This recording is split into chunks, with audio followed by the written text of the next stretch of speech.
Edition of Journalist Hangout. I'm Ayodele Uzubakum. Today on the program, NNPCL secures $3 billion loan to stabilize FOREX. And later on the show, ministers designate get portfolios as Wiki Lands FCT. Umai gets works and Edu handed Finance Ministry.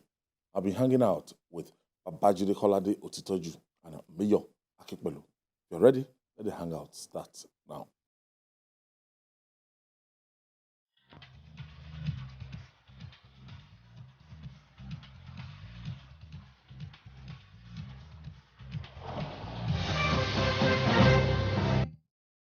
Okay, let's begin with the dwindling fortune of the Naira against the dollar. The Nigerian National Petroleum Company Limited, NNPCL, has taken a step towards stabilizing the value of the Naira as it secured a $3 billion crude repayment loan. This will allow NNPCL to support the Naira and stabilize the foreign exchange market. Jide, can you please break this down to us? We are going to get crude, sell crude. No, because the NNPC needs tons of dollars to import PMS. This has been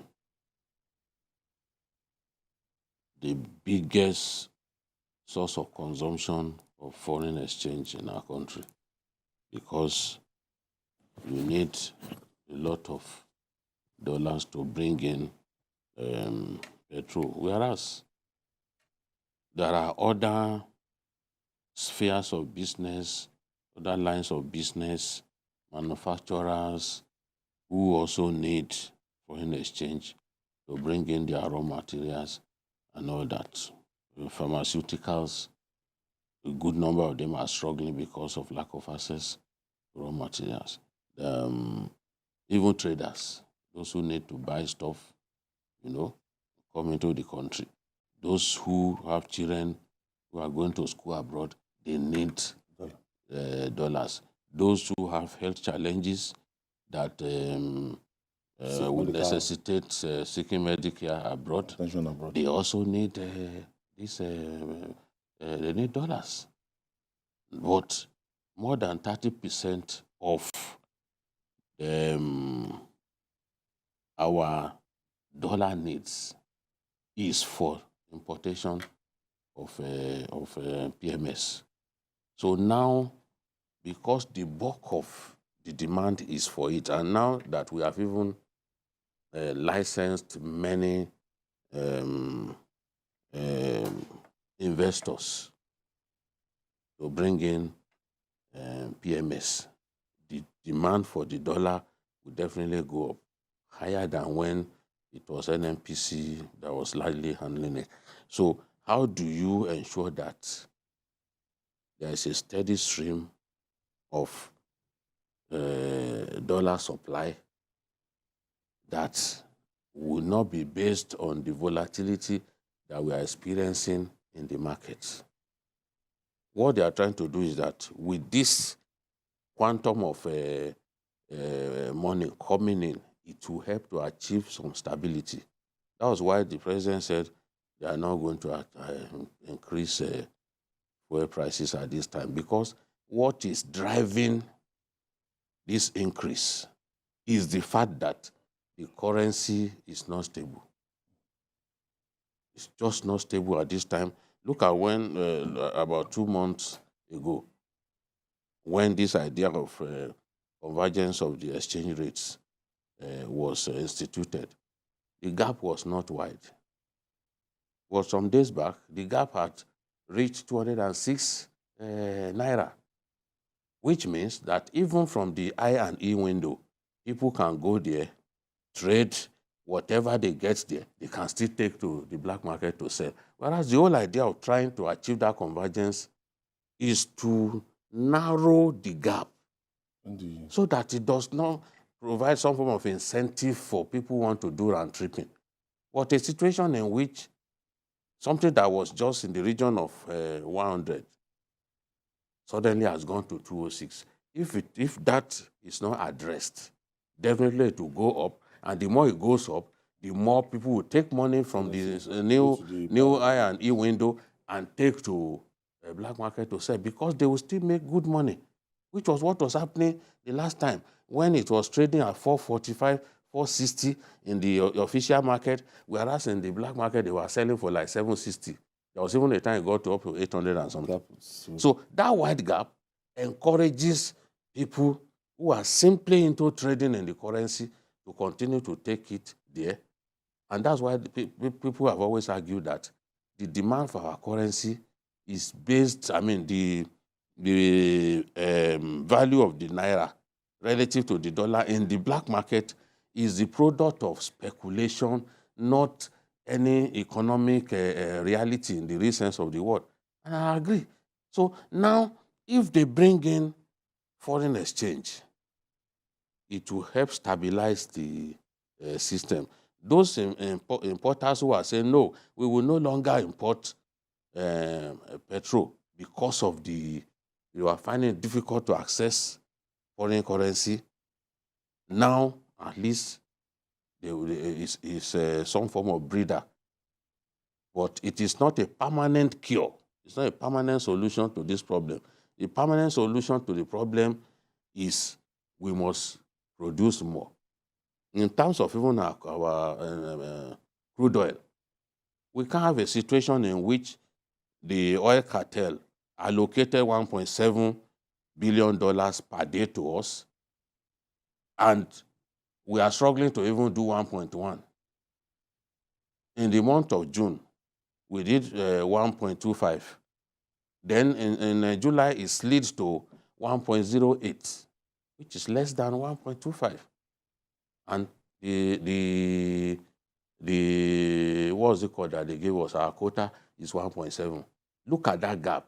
More than 500,000 barrels a day we cannot meet. The more you can't meet your target, the less money you earn. And when you don't earn less, the dollar illiquidity will continue. Now, there are so many people who need this currency, including people who have done legitimate business in Nigeria, and they need their money. We are not paying them. Mayor, how would this move help us? Yes, let me add to what he has said. First, the problem, what the Naira is having problem, is that we are not generating enough foreign exchange. The major foreign exchange for us is crude. But because of the problem we have within the downstream sector, we are not selling enough, so we're not generating enough money. Like he said, there's so much pressure on the Naira because of shortage of foreign exchange. This government has thought that by merging the two windows, it will encourage investors to come in and be able to bring in foreign exchange that will support the Naira. But that didn't happen. So what they have done now is to say that, one, we need to inject foreign exchange into the economy. And NNPC have done something very good. They've now asked for a loan of $3 billion, which they will pay back with crude. What that has done is that, one, it has helped NNPC to be able to generate money on its crude sales. You understand? Now there's a guarantee that they've already sold in advance $3 billion worth of crude, because they are going to pick back from the sale of crude. So, two ways: they're able to bring in foreign exchange, and they'll be able to get sales, advance payment for sales of crude. What that will now do is that it will inject more foreign exchange into the economy.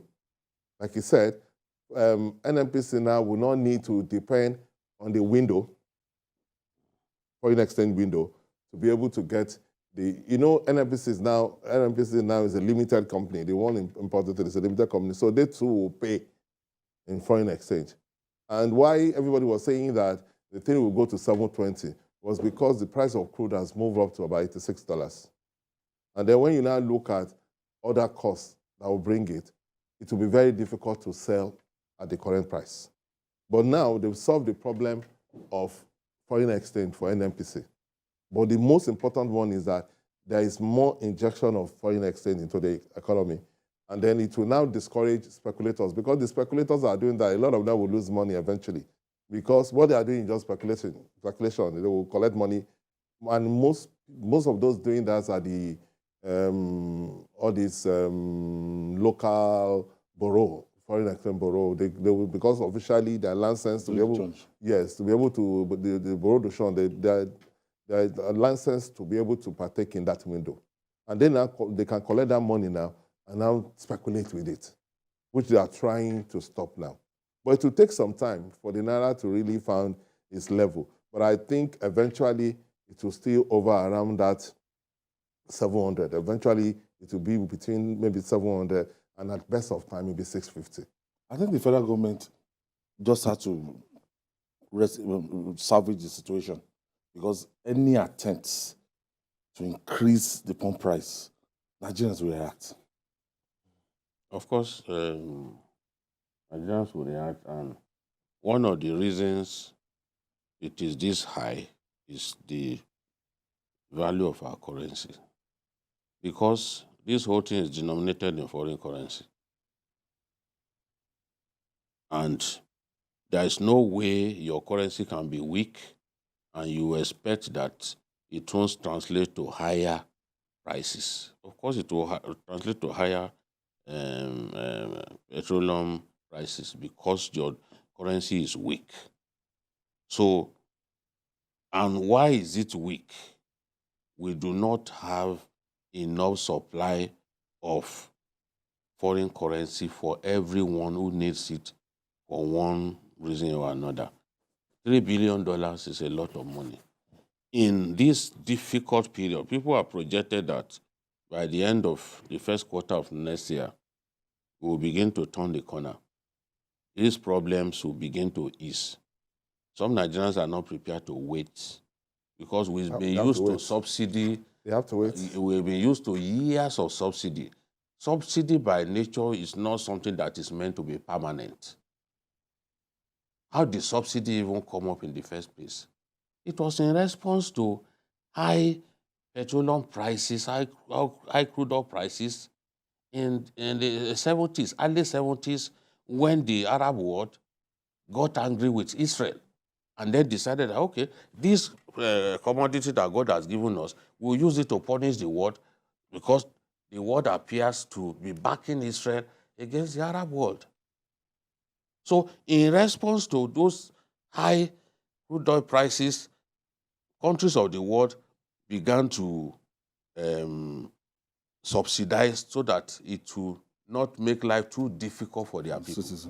And by the time the problem eased, and these people returned to full production and all that, many countries of the world reverted to status quo. They reverted to the way things used to be. In our own case, we like the subsidies so much, we refuse to revert. In this same country, there were times when we were even giving subsidy on air tickets when we had the Nigerian Airways. We've given subsidy on sugar before, subsidy on essential items, sugar, rice, the rest of them. Right up to the 80s, early 80s. So now, to tell Nigerians that no, there should be no subsidy, it's not what they want to hear. In fact, some are even saying we should go back to the subsidy era. The question they don't ask, they don't want you to even talk about is, how about our neighbors? Have our neighbors been brought up in that manner? Have they been used to lives of subsidy? Rather, they've been enjoying subsidy from courtesy of Nigeria. Yeah. Until today, our fuel is still the cheapest around here. All our neighbors, right up to Central African Republic, people that are smuggling Nigerian petrol. We put them out of business now with the removal of subsidy. So I agree that yes, market forces, there has to be a point when you say, let's slow down. The Americans do it too. And when fuel prices or crude oil prices become too high globally, the Americans will quickly release petrol from their strategic reserve. What do they call it? Yes. They will pump it from their strategic reserve, and it will stabilize prices. We have got to begin to do that as a country.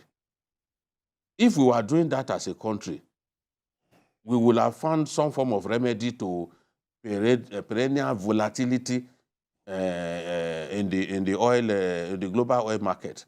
We can't live with a situation in which this moment you don't know how much they are going to sell petrol, crude oil, and it affects your people. That's why I was talking about South Africa the other day. I said their currency is stable. They are lucky because the main commodity that they make their money from, gold and even diamond, the price of gold is stable. It's not subject to volatility that we experience with the global, with oil prices. So I know that people will say, and they are right, that this is not the solution. The solution is increased production. The solution is for us to earn more money. The solution is for us to clean up our oil industry. There's no reason why we should not be able to produce, refine petrol from our 4 refineries locally.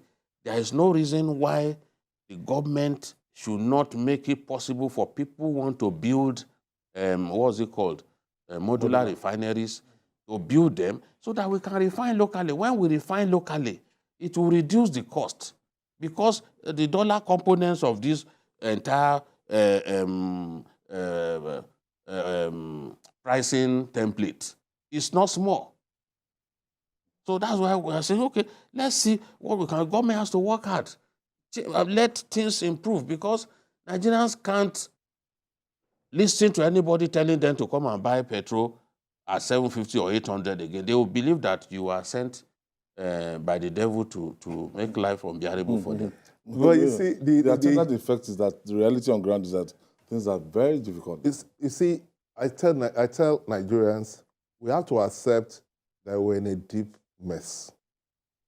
If we close our eyes and we think the problem will go away, we are just deceiving ourselves. We are in a deep mess.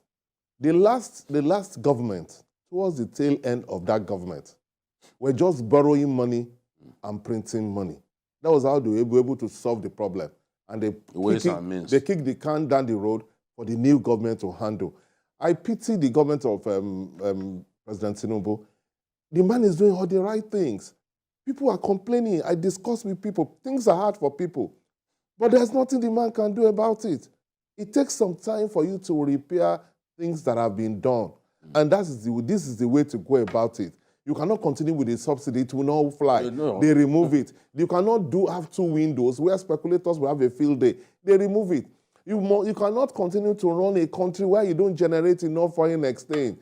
For months, the NNPCL have not been able to remit anything to the federation account. That is the reality on ground. So when you do all these things, we have to know that, look, we have eaten our sari long time ago. Yes. You understand what I'm saying? And now it's time for us to fast. I'm even saying we should go back to subsidy. No, we have to fast.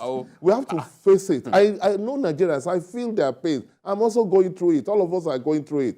But I know that the steps that have been taken, I can see light at the end of that tunnel. Because what we need to do is to, like I said, 1, increase production, find ways of generating more money.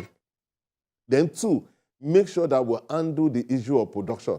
Part of the problem has to do with the way we are. The so-called Pengasans and Nopeng and all that. They are the ones that have been holding government to ransom, saying that they cannot sell the refineries. The refineries have been there. They will not be able to produce anything. They will not be able to sell. They are happy to earn salaries. Yes. Obasanjo tried to sell the Port Harcourt one to Otedola and Dangote, Blue Star. But when Yaradua came back, they put pressure on him. They collected. They took it back. They reversed the transaction. That's the problem. If the best option is just that government doesn't have a choice, the best option is to forget about those 5 refineries and privatize it and let private companies be running about it and then do new refineries. But we are in that problem now because, but they've done a lot of work on Port Harcourt refinery. So hopefully that one should be back on stream by December. I don't know what That's is. what I it know is. that the problem of production. The thing is, it will be back, and then within a short time, you hear that problem. Yes, because they will Management, sabotage it. human- I don't They will understand. sabotage it. You see, government cannot do business. If you remember, during the old days of NITEL, they did everything. NITEL did not work. But they gave it to individuals, and there's a boom in the telecom industry. You understand? Government cannot do things. The same refineries that didn't work for years, Dangote will come on stream, and they will do it well because it's a private company. You understand? They won't put sentiments there. But we need refineries to come on stream. We need Dangote. We are waiting on Dangote. Dangote alone can solve our problem. If you come on stream and it does all that, they can take care of our domestic needs. So we are praying for Dangote to come online. Without increase in production in terms of local production, the price will not come down. That is the reality. Whether we like it or not, that's the reality. But what the government has done now is good. They'll be able to do a stopgap, a stabilization process. That is not, it's not that it will solve the problem, but it will stabilize the Naira. For the time, Many people will even have access. yes, and then we'll be able when to make they have money, access, that mad rush. will not be there. Because NNPCL now will not bother with them. Will not compete with people that needed money. So with what the CBN brings, puts forward, others who at have the window, needs, yes, that have needs. and can that access I&E it. window, they can go there. Yeah. It will mean that NNPCL will be going there to struggle with them. struggle with them and all that. So I believe that will help, and you will see that even the value of the Naira will begin to go up. We've seen changes in the last 48 hours just because of the warning that, look, we are planning to do something and we will lose money. Immediately the acting central bank governor Yes, told we are planning speculators to that do they are going to something, lose a lot of money. and you will lose money. They quickly behaved themselves, and the thing came down. Yeah. We want it to continue like something that. now. Yes, Yeah. we want Because it it almost got to 980. 958. Yes, it almost got to 1,000. The way we were going, it would have almost been 1,000. If That they would had be not quickly embarrassing. intervened, yeah. So I right. believe that.